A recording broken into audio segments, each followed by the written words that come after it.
If you're looking for pound the best home health and beauty fragrance products, you need to go to ashkickin.com.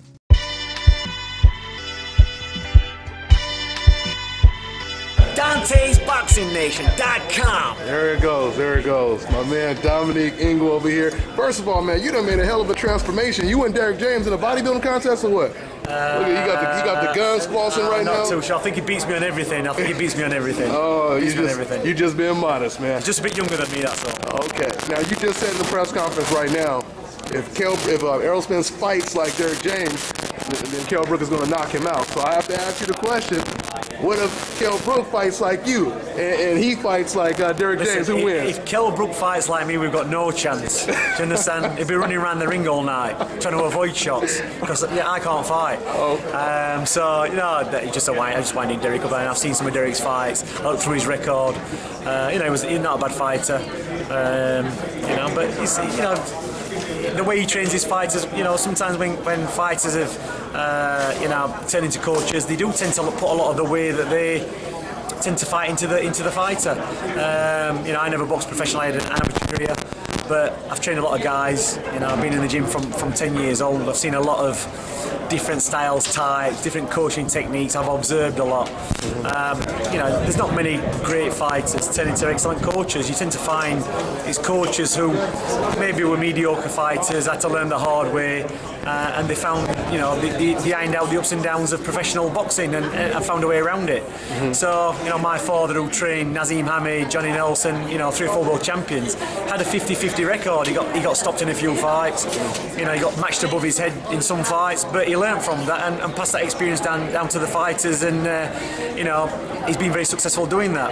But I can't think of very many successful professional fighters who cross the line into being a good coach. So, I totally agree. He's on a big stage. He looks like he's on edge a little bit. He's obviously he trains one of the Sholo brothers, but this is a bigger event than those fights. And I think that he's on edge, because he thinks the world's judging him. At the end of the day, it's down to the fighter. You can train the fighter the best way you can.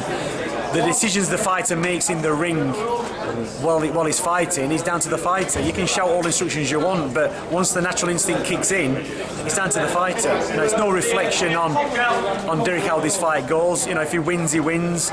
If he loses, he loses. But 90% of that will be down to the fighter Errol Spence. Derek will be showing him and training him and getting him to the best shape he can.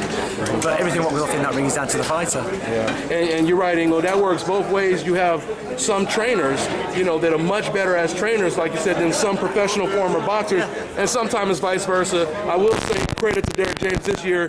I think he's trained 3 fighters fighting for a title, so so that you guys both are coming in with a good resume this year. Yeah, listen, you're gonna have success at some point if you do boxing long enough and you deal with the proper kids and you've got 70% idea what you're doing, then you're gonna have success. And he's obviously got a formula what works. He's having success, and success breeds success. You're around guys who are successful, it rubs off on everybody else. I'm not too sure why Errol Spence will want to take this fight. He's got to be very, very confident, and even when you're very, very confident, you go back to Floyd Mayweather. When Floyd Mayweather fights, he has everything loaded in his favour. The gloves, everything's his way. He lets the opponents know 5 or 6 weeks before they fight, and he doesn't give anybody a chance. And Spence coming over here to fight Kell Brook. Kell Brook's not an easy fight. The probably easier fight Spence could have had. Danny Garcia won't. I'm not saying he won't fight Kell Brook. Thurman and Garcia and all these other guys, they're not making any great moves to make unification fights with Kell Brook. And it's almost like the sending Errol Spence over to have a look and test the waters out. And if he does well, he does well. If he wins, even better. But we'll see on Saturday night. Yeah, our keys to victory: to stay off the ropes, tie him up if need be, take away his inside game. What? You've just got to be smart with Errol Spence. Kell Brook he can adjust round by round. You've seen that in fights. He got caught with Golovkin early on, and he came back firing back and had to try and put Golovkin in his place. And if it wasn't for the injury, it could have been a different fight. But you know, he didn't run from Golovkin. He tried to box a smart fight. The trademark shots that Golovkin was used to landing, you know, the body shots, their overhand shots, they weren't really landing on Kell. Kell, we knew what to avoid, how to roll away from them and box smart. You know, he jumped up 2 weight divisions for that. And it's the same with Errol Spence. We know what Errol Spence is about. He's very good technically. He's a sound southpaw. He's not an awkward southpaw. He doesn't do anything, you know, out of the ordinary. Everything, what you see with him is what you get. He can punch, he's accurate, he likes to bite you to the ropes and throw everything, but, you know, we're not going to give the game plan away. It's you know, when the atmosphere kicks in and the adrenaline starts buzzing and it turns into a fight, you know, that's what's going to happen. Yeah, Kell Brook, he talks differently about Errol Spence than he did about Golovkin. Like when he said, this may be a fight where both of us may go down, he always praises his skill set. When he was talking about Golovkin, going into that fight, it was mainly just talking about his size advantage. Is that a suggestion that he believes that Errol Spence is a tougher fight when it comes to skill set? Possibly, but more maybe giving Errol Spence, you know, a full sense of security. Really, I don't see. It's a trap. Not really a trap, because you weigh up what people say. Whether you believe, you're the type of person who believes that if somebody comes along to me and said, you know, you're tall, dark and handsome, I'm going to say, well, I'm not actually. I'm bold and I'm not tall and I'm not really dark. But there's some people who actually believe that they are. Now, I don't think Errol Spence and his trainer are going to fall for that. There's a possibility. There's always a possibility in a fight when somebody's going to go down. But Errol Spence has never been knocked down, I don't think. Yeah, he's been wobbled. Kell Brook's never been down. He's been wobbled. Golovkin hit him with his best shot and couldn't put him down with a single shot. So I don't see, you know, Errol Spence being able to do it. Now people are saying, well, yeah, but the weight loss and he's lighter and he won't be able to absorb the punch. It doesn't really matter. It's not, you know, once he's made the weight and he rehydrates and eats, he's going to be up to roughly the same weight that he got into the ring as with Golovkin, so it's not going to be an issue. You know, he's going to still be as strong. Does he make weight for sure? He makes weight 100% for sure? On Friday, tomorrow. It's got to be. Listen, if he doesn't make the weight tomorrow, we're all getting the sack. Do you understand? We're all getting the sack. He's making the weight tomorrow, not a problem. Not a problem. Okay. He's 100% going to, you know, they've had this issue. You can understand why. You know, looking from Derek's perspective as a trainer, you try to analyse things about the opponent and look for positives for your fighter and negatives in the fighter. And I think, you know, the press conference we had weeks ago, Derek was talking about, you know, just make the weight. I think a lot of people had told Derek and his team that Kell Brook wasn't going to make the weight. They were going to string along, you know, Spence and pull out at the last minute and do all these things. And, you know, Kell Brook's pulled out fights before with Devin Alexander and all these other guys. It's a very real, you know, possibility it's going to happen. But, you know, Kell Brook's a world champion, and once he said, I'm going to fight, I'm going to fight. And people can read into that what they want. But you just imagine the process. If I said to you, now you're a big guy, we're going to put you on a diet for 16 weeks and make you train every day. At the end of it, we're going to give you $100,000. And that's a great amount of money for you. Understand? But how hard would it be for you to do that, to cut everything out of your life, your family, your job, and just train and eat? Could you do it as a person? With money and incentive, oh yeah. Yeah, of course, but it'd be still, you wouldn't be happy doing it, because as I said, you've got to lose 5 stone, which is a big task. And it's difficult for anybody. Yeah, Kell Brook's a professional athlete, and it's his job, but that doesn't make it any easier. Do you understand? People think having money at the end of it, oh, anybody could do that. Well, you've still got to go through a process of deprivation and training and stepping out of your normal life, going into a camp which is almost like jail time. Your day's planned out. Every single day is the same. Do you understand? You do 2 training sessions a day, you eat 4 or 5 meals a day, you drink so much water a day. You have to be around people that you wouldn't normally spend a great deal of time around instead of your family, away from your family. Now, Kell Brook's got a lot of money, lives in a big house, he's living the life, but he can still take himself away from that situation, put himself in a house with 4 other guys who've got their own personalities. He doesn't try and be the top dog in that camp. He does as he's told, he does his training, he keeps himself to himself, and he does that day in, day out. The monotony of it drives everybody mad, but he can do it because he knows at the end of it he's going to come out as a champion.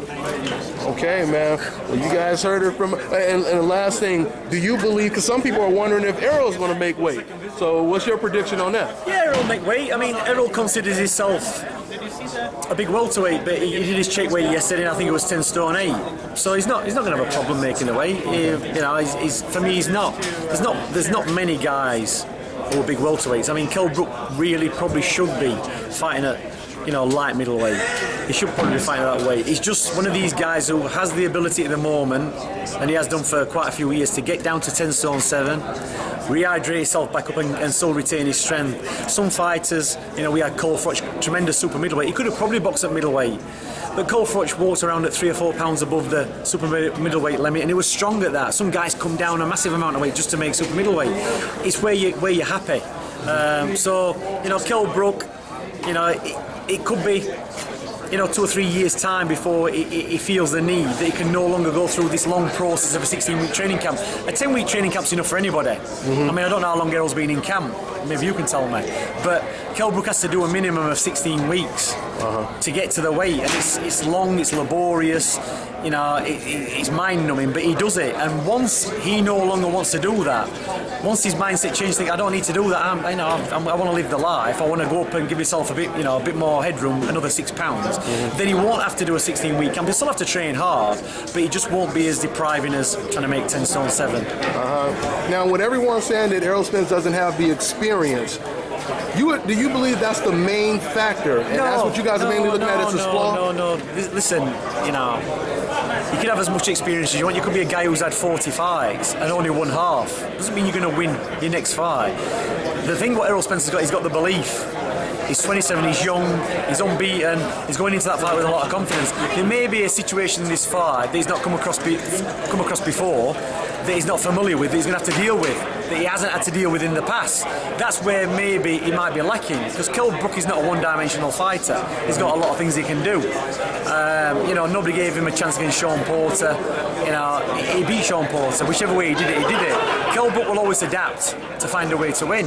So I don't think, you know, that experience is going to be a matter, because, you know, one punch can turn anything. If you can punching, having good punch power can turn fights around. It can level the playing field straight away. Do you understand? Now, for me, Errol Spence, he's never been in with anybody. What I will say is his last 3 opponents are not known punchers. You know, they're not punchers, they can box. But do you think he was looking for fighters that couldn't punch? Or? No, listen, I have no idea what he was doing. I don't think so. I just think as a fighter, you fight who's in front of you. Whoever your management suggests, this is who you're going to fight next year. A good fighter will say, yeah, I'll do it. He does the management tell them, and they pick the fights. I don't think for 1 minute you're picking guys who can't punch. As Kell Brook. Now he's going to fight in front of you. Now, if you fight a guy who can punch, you think twice about doing a lot of things that you know they're doing a fight. Errol Spence has been able to look through these guys. He's made him look, you know, nothing. He can take shots to give the shots. Bundu's an old guy.